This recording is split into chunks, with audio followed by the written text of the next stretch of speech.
Our next presenter is Nehme Marinho, who is currently a master's student at the University of Florida, working under Dr. Jose Santos on feed efficiency.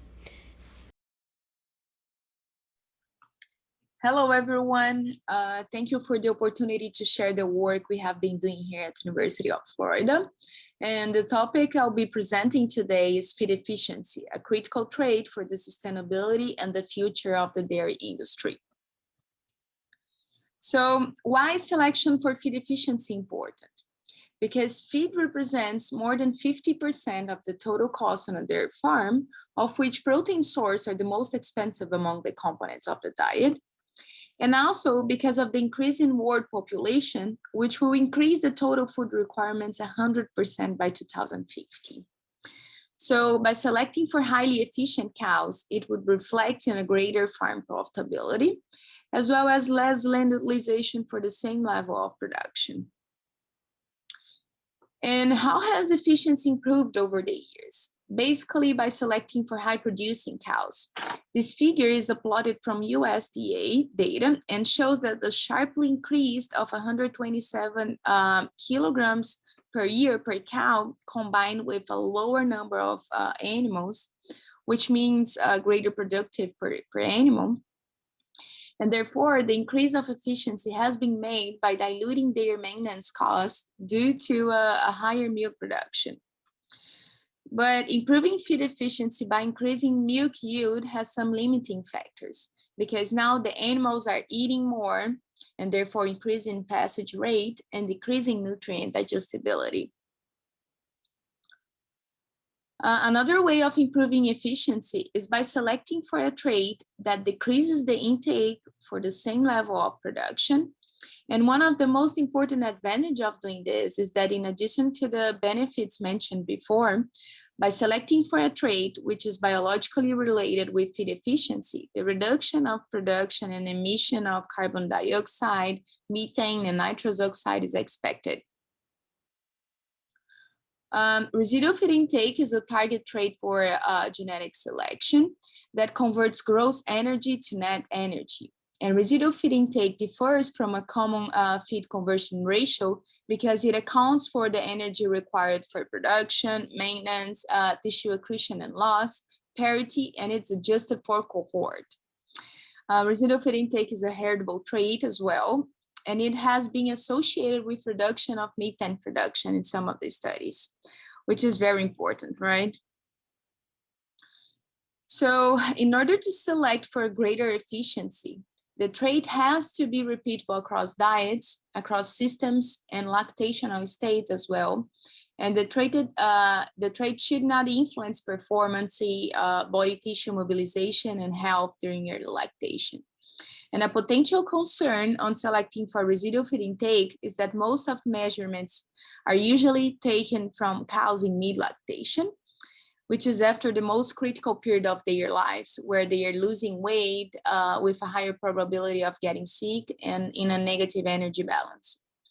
Another aspect is that the most efficient cows will reduce the intake, and therefore they will have a smaller energy balance. And it's not surprised that residual feed intake is strongly associated with energy balance.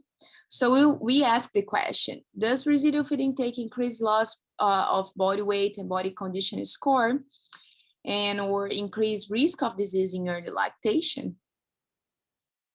And to answer this question, we performed a study using data from 399 hosted cows housed in an experimental freestyle barn with individual feeding gates here at the University of Florida.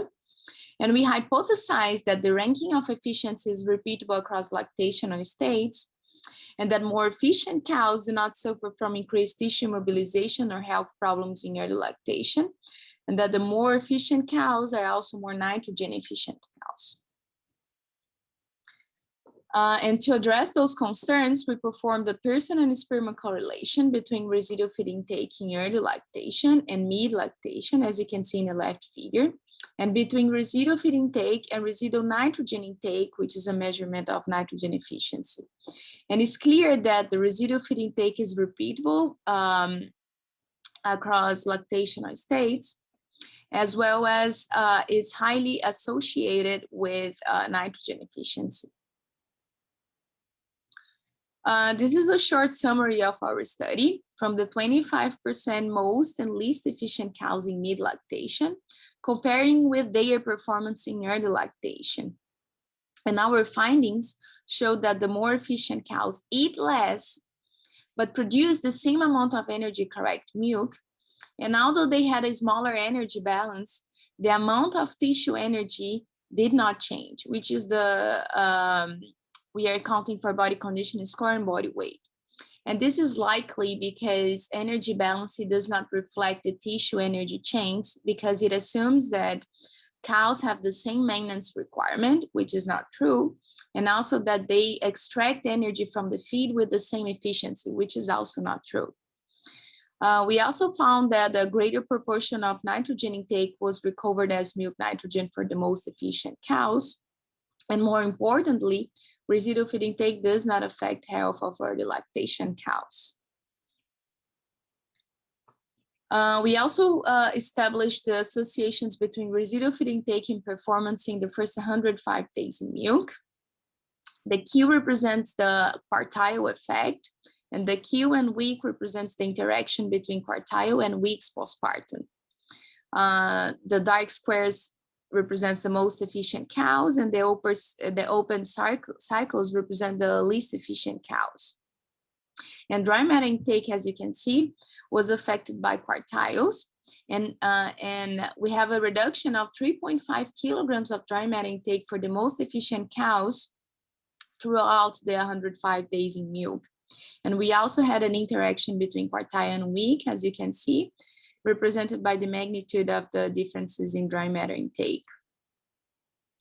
The ratio of energy correct milk and dry matter intake were affected by quartiles as well, and the most efficient cows had a greater proportion of dry matter intake recovered as energy correct milk. And this is mainly because of the reduction of the dry matter intake, because when we look at the milk yield and energy correct milk, we could not observe any differences among the groups. So more efficient cows had reduced 3.5 kilograms of dry matter intake throughout the first 105 days in milk without any change in productive performance. So can residual feed intake contribute to the achieve net zero carbon emissions? And the answer is definitely yes. A recent study conducted by Richardson found an average of methane emission of 0.425 kilograms of carbon equivalents per kilogram of dry matter intake in dairy cows.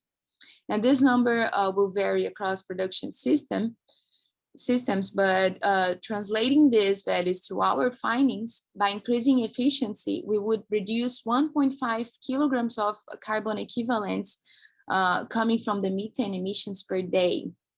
And also by selecting for more efficient cows, the reduction of carbon emission will occur without impaired production, and the investment is extremely low.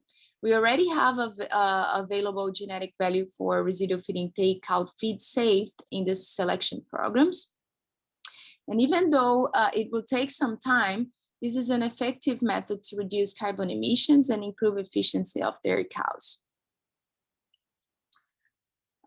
So with that, I would like to say thank you, and I'll be glad to take any question.